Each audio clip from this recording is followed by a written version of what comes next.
Hello friends, welcome to this live session of Principles of Mechanical Measurement. Good afternoon to all of you, whoever is available online for a discussion. Presently we are in the last week of this course, the week number 12, and so this is possibly the last opportunity for us to have any kind of interaction. Now, over last 11 weeks, we have gone through different aspects of mechanical measurement. We have studied different principles, different kind of measurements of different kind of physical variables that we commonly encounter in different kind of engineering applications. And I hope you have got a good understanding of the course by now. As I can see the Excel sheet that was shared with all of you, there were no questions and also there is no unanswered question at the moment in the portal. So I don't have anything to discuss which I have decided a priori. And whatever queries you may be having, I shall be happy to respond to that. In this course, over all these 11 weeks, as I was talking about, we have gone through different aspects of mechanical measurement. So by the time I wait for questions to come, maybe I can have a brief summary of whatever we have done. Like in the very first module, we started talking about some of the basic definitions, basic terminologies associated with the mechanical measurement. Like we talked about different orders of measurement. We have seen that we can have four different orders of measurement. We talked about different important terms like accuracy, precision, threshold, least count. We talked about different kind of errors, systematic errors and random errors. We have done the error analysis or uncertainty analysis, which shows us a way of estimating the error which may be present in the overall measurement, considering the individual errors present in all the components or in each of the individual measurements. And also we have seen how we can get a statistical estimate of the random errors. So that was the coverage of the first module. Then in the second module we talked about the characteristics of different kind of measurement system, the generalized characteristics. So we started with the generalized measurement system and got a kind of mathematical relation between the output and input. And then we talked about the most common types of measurement systems, that is the zeroth order, first order and second order measurement system. In zeroth order system, we have a linear relationship between the output and input, and that we can characterize using something known as the static sensitivity or steady state gain. In first order system, we have the system to be characterized using a first order ordinary differential equation, and there we need to have two parameters specified for the system. One is the static sensitivity, the same as the zeroth order system, and other is the time constant. We have seen different common instruments such as a thermocouple, or maybe I can say a common liquid in tube thermometer can be an excellent example of a first order measurement system. Then we have talked about the second order measurement system, where we have a mathematical expression in the form of a second order ordinary differential equation, and there we need to specify three parameters. One is the static sensitivity, second is the natural frequency, and third is the damping ratio. And in terms of these three parameters, we characterize a second order measurement system. Very common example can be the accelerometer. And then we went on to the third module, which is my personal favorite, which talked about the digitization or digitalization of analog data. There we have talked about different kind of number systems, the principles behind digitalization, then different means of converting an analog signal to digital, and the vice versa, that is different means of converting a digital signal to analog. Nowadays, the importance of digitalization, the digital technology is increasing every day, and that will only keep on increasing in the days to come. So it is very important to have an idea about how we can convert the conventional analog signal to digital. And another big advantage is the digital form of signals is they are much easier to store, much easier to record, much easier to do the post processing. And so we have spent quite a bit of time in that module 3 talking about analog to digital and digital to analog conversion. Then in the week number 4, we talked about different kind of storage technologies, the data storage or data analysis. Then week 5 to 7 we talked about, or rather from week 5 onwards we started talking about measurement of individual parameters. Like in week 5 to 7 we talked about the measurement of parameters like displacement, velocity, and force or torque. And then in week 9, 8 to 10 we have talked about the measurement of thermofluidic quantities like pressure, flow rate, and temperature. Then in week number 11 we have talked about the measurement of velocity and acceleration.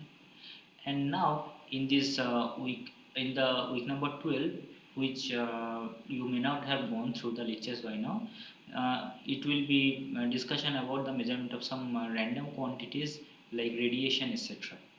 Not focused on any particular parameter, rather some of them very important technologies which we have not been covered in the earlier modules. There, if you have gone through all these lectures, you must have noticed that though we have talked about different kind of measurement tools, but definitely there are similarities between their working principles, between the way they operate. Like the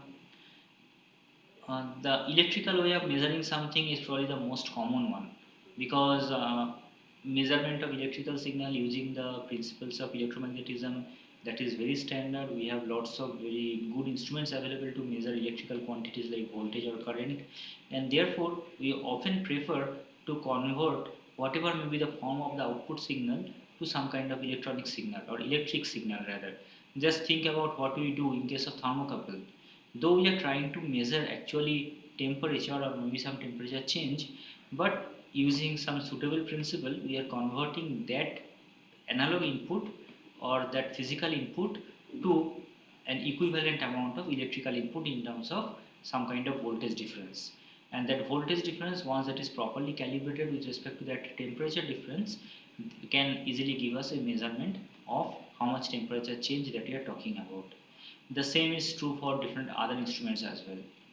So electrical quantities or use of electrical quantities is probably the most common way that we can categorize almost almost all types of measurements, or I should say measurement of, for measurement of all types of parameters. Commonly we will always see a group of electrical instruments. Another very common group which are based on the displacement measurement, or sensing the displacement of something, change in the size of something, change in the height of something, or maybe in the volume of something, just like that.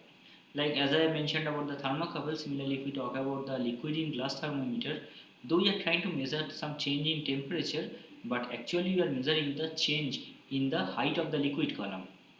And once we have some suitable option, not necessarily by eye estimation, maybe using some instrument, once we can able to get an idea about the change in the height of that liquid column, we can have an idea about the change in temperature, of course through suitable calibration, but that can be always standardized. Similar way of measuring other quantities indirectly by directly measuring the displacement is always there. Like just think about the load cells or maybe pneumatic load cell. There what we have a diaphragm, we have two forces acting on either sides of that diaphragm, and now because of the actions of these forces, once one of the force is greater than the other one, that will force the diaphragm away from it in the opposite direction, and the movement of the diaphragm will be proportional to the difference between these two forces, and therefore we have a way of measuring the force. So the two most common type of measuring instruments for any engineering quantity of importance, one is based upon the electrical principles, that is based upon change in some electric signal, maybe change in voltage most commonly, and second is which is based upon the measurement of some kind of displacement. And then we have other kind of operating principles which are always there, newer inventions are always coming up, and accordingly different kind of measurements they are also becoming easier as we move on to more complicated cases. So I can see some of you are online present here in this forum and also listening to me, but I am yet to see any question in the portal. Maybe I can wait for a couple of minutes to see if there are any question coming from your sides. I don't know what is your experience, because here in this online mode of teaching we don't have option of having live interactions with you just the way we have in a classroom, where we can have direct eye contact and we can have direct query or rather question answer session with the participants, and we can understand whether I am teaching the things in the correct way or not, whether I need to change anything, whether the audience is able to grasp my concepts or not, grasp my discussions or not.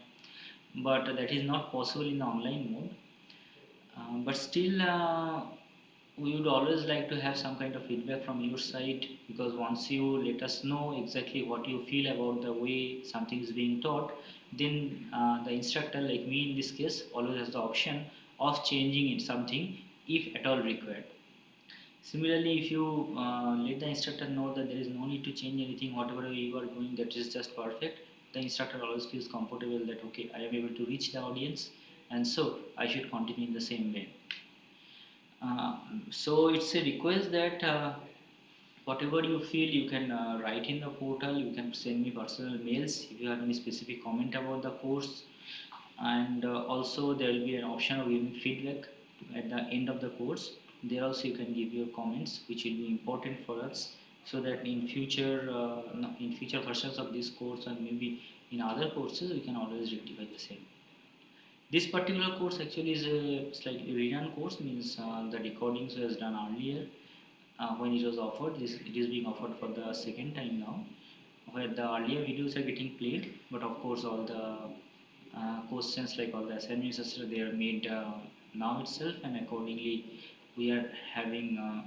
Though the lecture material was already available, but rest of the part of the course there is getting conducted just like any other courses. So, any query from your side? I would love to have queries from your end.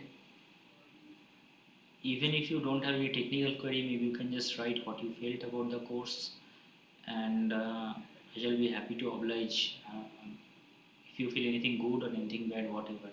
Because both kinds of opinions, particularly the negative opinions, are more important for us to improve, for us to do changes in future.